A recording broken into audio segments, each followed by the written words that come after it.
Do you have a LinkedIn account that you use for business? Of course you do. Are you using it well? Maybe not. In this interview, Adam Houlahan breaks down the 5 essential ingredients for a high-performing LinkedIn profile. He also shares some insights on how to promote and run webinars through LinkedIn. Get into it.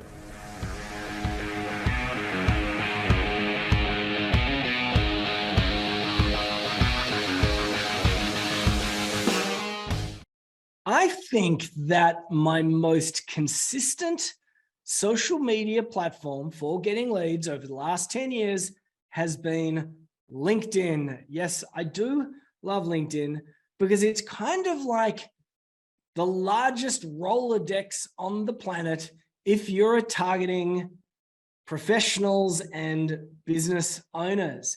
So I always love talking to people that know a little bit more about LinkedIn than I do, and this is one of those people. Adam Houlahan, and that's right, Adam Houlahan, it's the same name as Hot Lips from MASH. He's the founder of Prominence Global. He does nothing but help people with their LinkedIn. He helps people crush their outcomes on LinkedIn. And I learned recently that he was the body double of a famous star in a children's movie. Adam, how are you, mate? James, I'm good, mate. It's a while back now, that one, and yeah, it's a lot of fun working on what was a big budget movie back then, $100 million. But yeah, it was cool. What was the movie? Narnia: The Voyage of the Dawn Treader. So there you go. Next time your kids, or I don't know, you're taking a stroll down memory lane and you want to watch The Chronicles of Narnia, Voyage of the Dawn Trader, look for Adam. What character were you body doubling for? It's really easy. I'm the ship's captain. It's really easy to find. Look for the bald bloke. That's how you'll find me. Whenever you see a bald bloke from behind, that's Adam. That's awesome. All right. Well, let's talk about LinkedIn. And I believe today we're going to be talking about how to create a LinkedIn profile that is ranked in the top 0.02% of the 800 million plus people on LinkedIn. Did I get that statistic right? You got it, mate. That is exactly what we're going to do. So not the 0.1%, not the. I wish we could get you to there, but unfortunately, we're only good enough to get you to 0.02. Yeah, that's awesome. That's awesome. All right. So where do we want to start? Where do we want to start if we want to help people get more views from their LinkedIn profile and get right up there? So, mate, we're not going to be able to cover everything today, but we'll do the old 80-20 rule. We'll give you the 20% of stuff that's going to make the biggest bang. But essentially, there's 4 parts to a LinkedIn strategy. It's profile, connection, content, and conversion. So what we're going to cover today is really just around how you just do your profile that's just quite different to the masses, like the 99.98% of them that you see now. There's subtle little differences, but when I show them to you, I think it'll make sense. And I think that's going to give everyone a good on-ramp into the first part of really making a difference on LinkedIn. So if you are listening to this because you're listening to a podcast, for example, we're going to do our best to describe what it is that we see. Otherwise, see if you can find the link that's somewhere near this so that you can also access the YouTube video. So can I get you to share your screen, Adam? Excelente. Cool. So Adam is sharing his screen, and we're all very familiar with LinkedIn profiles now. I think that we've all seen enough of them. And I can see a photo, I can see a banner, I can see a description, I can see a lot of information as well. But where do we want to focus our eyes or our imaginations? So where we need to be focusing, James, is obviously if you could heat map a LinkedIn profile. Unfortunately, you can't, but I guarantee if you could, I guarantee the very first thing that anyone's going to look at is the image of you. We're just hardwired as humans to look at other humans. So the very first thing you're going to notice different about my profile than what you would see the masses is I'm not looking face to camera. And now, of course, if we've got any photographers or headshot photographers on here, you're going to have to pick them up off the floor because they're going to be going into convulsions right now. But let me explain why. So what is it, James? When you look at my profile right over on the far left there, and I'm looking over to the right, what does it make you or I do? So what's happening is Adam's looking at the banner. So he's looking at his own banner, which means that I can read the text on his banner, which says, "Don't settle for cookie cutter strategies. Different and out of the box is more our style." And there is also an interesting picture that goes with it. It's a LinkedIn cookie cutter smashing into a cookie by the look of it. But I can see, your eyes are looking at that image. So I naturally look at that image. Exactly. So that's what happens. So now when you look face to camera, and photographers will tell you, the focus should be on your eyes. And the thing is that people get lost in your eyes. What we want them to do is look across to that right. And as you said, on the far right of the banner is just text-based. And it's just a simple little thing there. And again, what most people are going to try and put in here is all about their company and all about what they do and all that stuff. Whereas ours, as you just pointed out, says, don't sell for cookie cutter strategies, different out of the box, more our style. Now, the reaction we're looking to get from that is people go, well, what does that mean? I don't know, because it's a bit cryptic. What happens when they go, now they're intrigued. They go, well, I haven't told them anything about what we do. They're intrigued enough to go, okay, well, I want to know a little bit more. And so the very next thing they're going to do is come down to the next section, which is called your professional headline, which is this section under here that's straight underneath your name. And so this is the killer. This is the whole point. So when you said then people want to know more, my eyes immediately went down to the description that's under your name. That's it. And for those that are listening, this is the bit that normally has founder, synergistic solutions proprietary limited, or it usually has the title of the person, but yours doesn't have that. No, because the reality is nobody cares if I'm the CEO or founder of the company, because they're a dime a dozen CEOs. There's plenty of them around. Yeah. The only thing people care about, and if we really cut to the chase, they want to know what the outcome is. Like if I'm going to reach out to you and chat to you about what you do, I want to know what's in it for me. It's that simple. And so that's where this professional headline has two jobs. It's broken into two parts. So you can see what we've got there. In the first part, we make it very clear what's the outcome people are going to get, and in a defined period of time. Now, not everybody will be able to give a defined period of time, but if you can say, this is what I can do in 1 week or 1 month, or in our case, 90 days. I would also say, if it takes you longer than 90 days, don't put that in there. Just talk about the outcomes. 90 days would be a maximum. But it says our clients achieve 2 important outcomes on LinkedIn: peerless positioning in their industry within 90 days, and a monthly flow of warm leads. That's the first part. So people now know very, very clearly, if they go to reach out to us and have a chat, they know they're going to become, really well known on LinkedIn as a platform. And within 90 days, they're just generating leads month after month. That's the information they really want to know. But then the real killer here is this last line. And I would 100% invite anybody to 100% plagiarize exactly what mine says. Use it word for word. It says, if you'd like to know more, check out my featured section below. So the point here, James, is what we're going to do is, we know that the first thing people are going to do is look at the profile image here. We've got to get them to look over here. We don't tell them what is our superpower here. We just got to get them in one sentence or a dozen words to go, wow, okay, I need to know more. They're going to read this section. And then we want to drive them straight from here through this sentence. If you'd like to know more, check out my featured section. So they come here, and right smack in the middle here, we put this video that is the outcome. It's the 3 outcomes. We talked about the 2 up the top. It's 3 down the bottom. Why is that? Not enough room up the top to talk about 3. 2 is the maximum you fit in. But then if they watched this video, and we won't turn it on purely because obviously everyone's not necessarily seeing this visually, but essentially what it is, it's an explainer video that just takes people through the client journey of what happens and invites them to reach out to us for a call.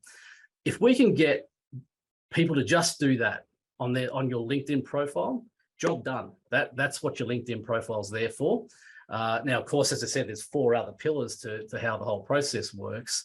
But the reality is that, why do we have 2 other things here? These are all gated. So if they come here and go, oh, I want to, check out how good I'm doing on LinkedIn, they can jump in there. They have to give us their name and email and that sort of thing, opt in. Or this one over here where they can go and have a look at our newsletter on LinkedIn. Mm-hmm. And there's a whole bunch of opt-ins off the back of each newsletter.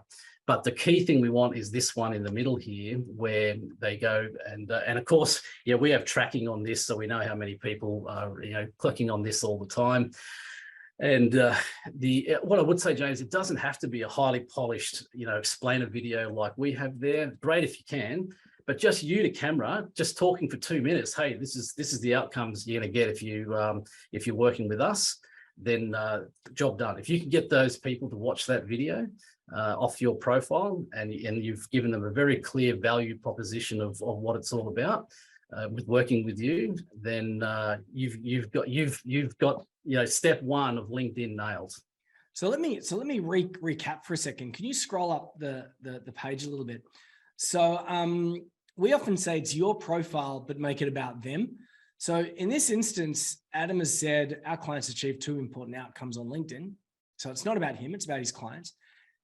One is peerless positioning in their industry within 90 days. And the other one is a monthly flow of warm leads. What Adam's doing here is he's answering that ever-present unspoken question, what's in it for me? They see this guy, Adam, sure, he looks nice. The images look, professional.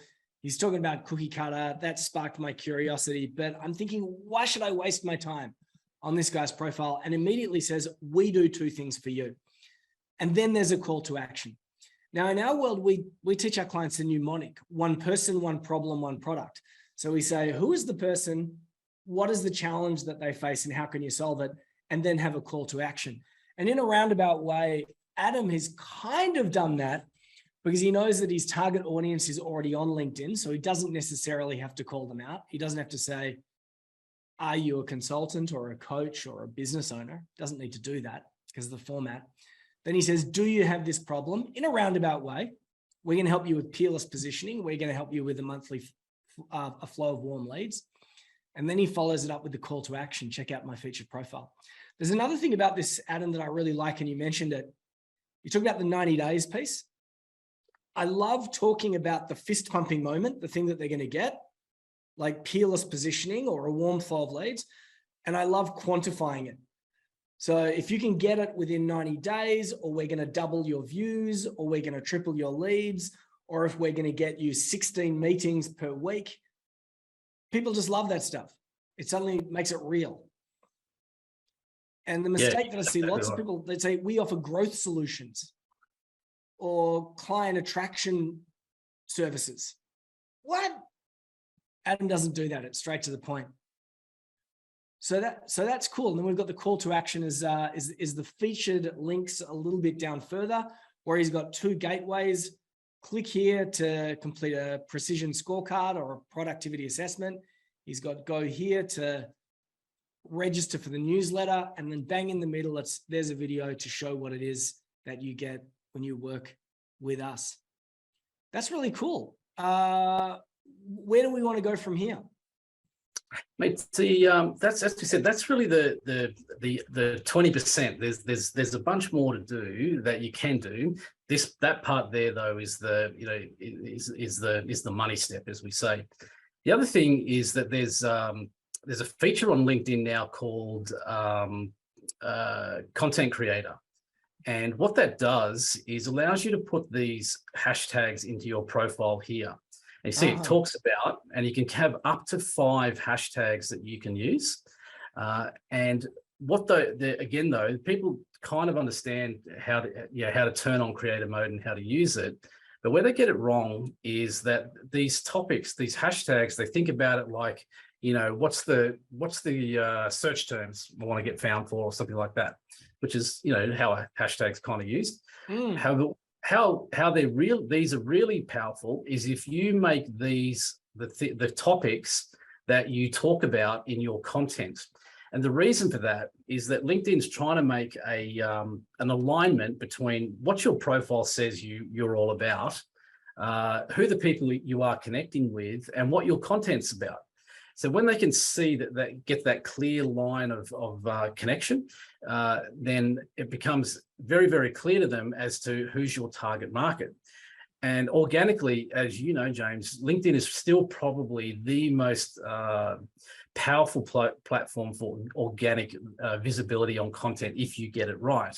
I'll give you an example. Like, all of our clients range in the 25 to 50,000 views on their profile and content per month.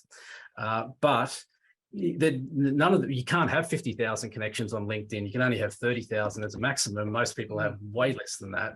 So how can you be getting these views from all these people? It's because LinkedIn, if they can see that alignment, and this is where we talk about the 0.02%, that's about how many people actually get this right. Then LinkedIn wants to actually show your content to the masses, but not just random masses. And there's ways you can see on your content that it's being seen by, who's seeing this content. Not down to, I can see James is looking at this particular article, but I know where he's based, what industry he's in, what company he works for, that type of stuff. And so we can see very clearly that our content is getting seen by the right type of people. And LinkedIn is openly helping us do that, because we're actually serving their needs. And that's what LinkedIn wants. They want content creators that stay in a very tight niche of expertise. And because, like everything, there's so much content on the platforms, lots of it's rubbish.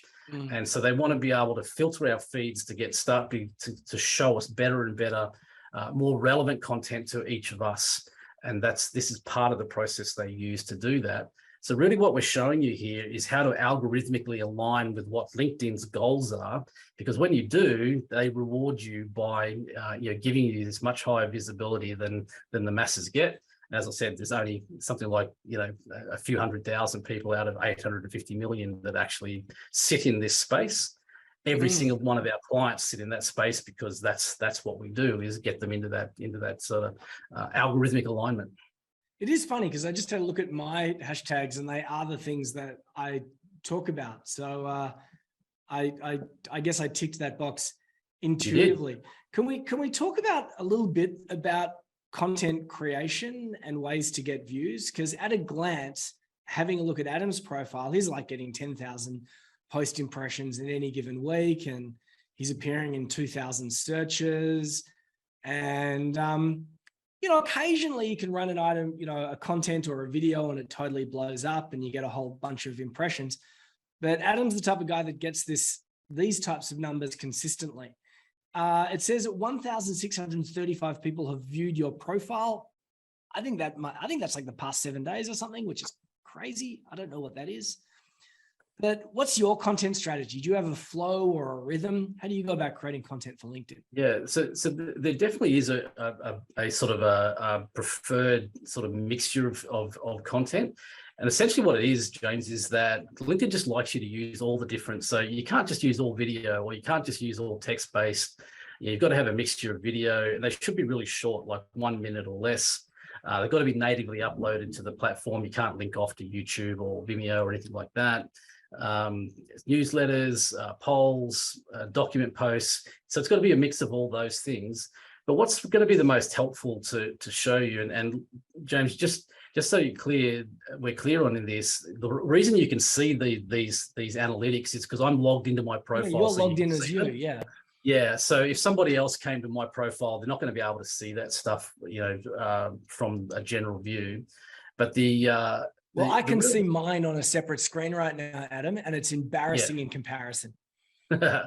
So we won't show that, but anyway, so the real critical part here is, if we look at this piece of content here, is the one thing that this one's called a document post. So we're giving 10 steps to get a 10 steps to get a response to LinkedIn messages. So it's something that people find highly valuable. Why the document posts are really powerful is because what LinkedIn likes is signals. So there's an algorithm called dwell time. I don't want to get too geeked out on algorithms, but LinkedIn can actually tell if you're scrolling through your feed, and when you stop on something and look at it, even if you don't click on it, they know you stopped and looked at it. So that activates the first part of dwell time. They know you've at least got some interest in it. But if you then open it and click on view more of it, or especially these document posts, you can see here it's 6 pages. Every time you click on that to look through it, you're signaling every time to LinkedIn that this is something you're interested in, because you're actually taking the time to click through and look at it all. So that's why these document posts are really powerful. But what's super powerful is if you can I ask you a question about this document post? I noticed that you don't have an outgoing link to the document. So once again, if you listen to the audio, there's probably about 60 to 80 words worth of text above it, a couple of hashtags, and then it's a document embedded in the page where Adam can flick between the pages. He's got 44 comments. He's got 44 likes. I'm assuming that it's probably 30 comments and then Adam's responded to most of them, which is best practice. But yeah, there's no outgoing link for Adam to get the lead. What's the story with that? Well, that's because LinkedIn doesn't like it when you actually take people off the platform. So your views and visibility are going to tank as soon as you put that link there. So if you have a link that takes anywhere off the platform, no matter where it goes. So what happens as soon as you post your content, bot comes along, checks it out. It's looking for whether you have a link in the in the body of the post up here. As soon as it sees that there is one there, it goes, okay, this is going to take people off the platform. Therefore, they're not going to stop you posting it. They're just going to make sure pretty much nobody sees it. So they just kind of take it out of people's feeds. So you definitely don't want to. And this is the real nuance where most people are using a content strategy where they think it has to go to their landing pages and their website and all that stuff, and people opting in for this and that. What you've got to do is use your profile to really position yourself, that peerless positioning, that you're known in the industry for. So I'm known for helping people to do this stuff really well on LinkedIn. You'd want to be known for whatever your core product or service that you've got going on right now, and that content's got to really position you as that.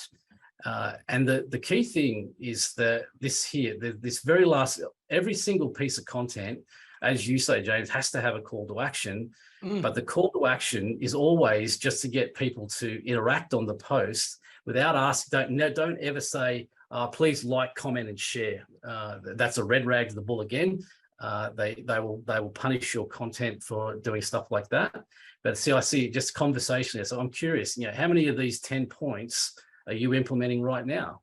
Yeah. And then, as you said, James, a whole bunch of people will just kind of jump in and share their 2 cents worth. And that's why LinkedIn then goes, okay, clearly this is content that people like. The fact that I'm talking about LinkedIn actually is more of a hindrance to me than a help. If you were talking about some entirely different topic, that would be more of value to LinkedIn than let's face it, there's no shortage of LinkedIn experts on LinkedIn. So keeping within what's super powerful to you and what's powerful and valuable to your audience. But you also, the framework we put around this is we call it know-how with know-how. And what it means is your content's got to show that you know how to solve this problem for people without actually showing them how to solve the problem. And you could say, well, but aren't you just doing that? You've just shown me the 10 ways to get engagement on my posts. Yeah, sure. But, that's 0.1% of the overall, what you need to do on LinkedIn. Our strategy, where everything leads to, is 5 webinars that we run every year. And we get people opting in to those webinars off LinkedIn all the time. Spoiler alert on it though, mate. How we do that is we use a feature on LinkedIn called LinkedIn Events, where we're not asking people to come off the platform. We're getting them to register directly into the LinkedIn event feature. And the little thing that most people are not aware is that you can actually LinkedIn allows you to put a Zapier integration from that LinkedIn event straight into your CRM. So it's a one-click, people registered through the LinkedIn event feature, and we Zapier it straight across. So then our whole system is all the same. They get the thanks for for registering email, all the follow-up sequence emails, everything directly out of our CRM. It's not coming out of LinkedIn, and LinkedIn are very, very, they make the tool available, and it's a very simple setup process. So our content's never designed to take people, all over the place. Our strategy just works around these 5 web events that we run every year. In fact, actually it's 10 now. We run 5 workshops, 5 events. Actually, believe it or not, though, the workshops we do not advertise through content. We only do these 5 events, and the 5 webinars. And we average like 2,000 plus people turning up to each of those events.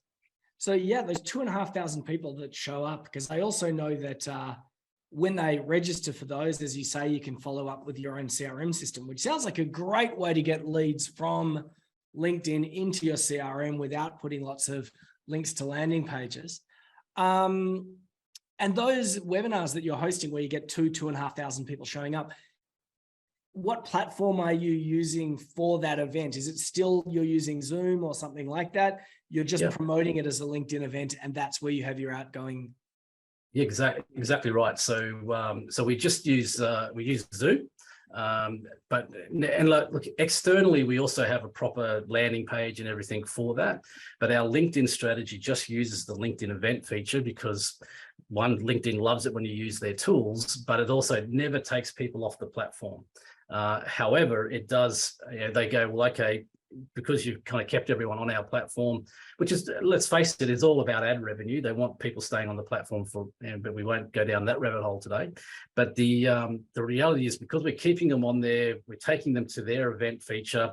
They reward us by going, okay, cool, you've done all the good things. Here you go, Zapier, integrate it wherever you like, and then you've got that whole ability to one, build your database super powerfully without having to rely on 1 or 2 clicks here and there on lead magnets and stuff like that. En masse, people are quite happy to register for these events, and when they do, it's like a 1-click registration if you set it up the right way, because LinkedIn already knows their name and email address and that sort of stuff. So they just got to go 1 click, bang, and within seconds they're getting your welcome email from your CRM.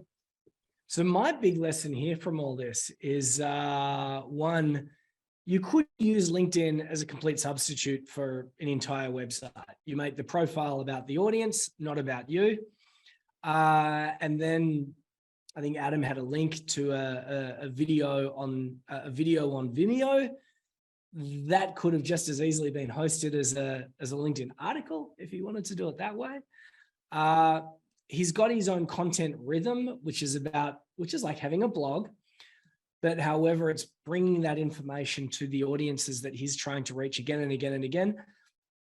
And then finally, also getting people to register for his events within the LinkedIn platform. So what I think is the most interesting thing about this for me, Adam, is that how you've kind of turned this into a self-contained LinkedIn experience. I know you've got a website. I know you've got all the other stuff, but you could probably get away without it completely.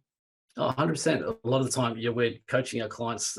They say, "Oh, look, I can't get started until I've got to fix up my website." We said, do that in the background. You're not going to need it for this. Everything's going to be contained within the platform, and you're going to depending on that's just one strategy of a number of strategies, but they all work exactly as you just said. You basically create this ecosystem that's all contained within the platform, but then you're bringing them out from there into your normal CRM or whatever system you're using in a very powerful way. So your four words from the very beginning, I think, were profile, content, connect, convert. Convert. Yeah. So profile, connection, content, conversion.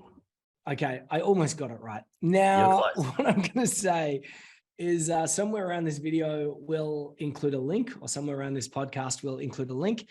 And Adam, can I squeeze your arm, give you a Chinese burn, and perhaps ask if you would be so generous enough as to give away. I know you've got a little course that you normally sell for like $99, $97. I believe it's all on profile views. Would you be prepared to give that away to our people? Mate, it's $99 US. It's big money. Mate, what it's about is your content. So we've kind of just gone over how to do the profile stuff. The next real killer part is to get that content strategy right. And like you talked about, there's a framework and everything. So it just goes all into that. It's only 3 short, nice 20-minute, it's that real bang for buck. It doesn't take a long time to go through it. But yeah, mate, for you, let me get together a promo code for you that'll overwrite the payment gateway, and you can give that one away for free today. All right. So can the promo code be Mr. B2B? Mr. B2B. Okay, we can do that. Just has to be all capitals. All capitals. That's all right. I'm happy with all capitals. Mr. B2B. All right. So that's awesome. MRB2B. That's MRB2B. 5 letters and numerals, numbers, whatever. This has been awesome. Thank you so much, Adam Houlahan. My pleasure, mate. It's great to be with you.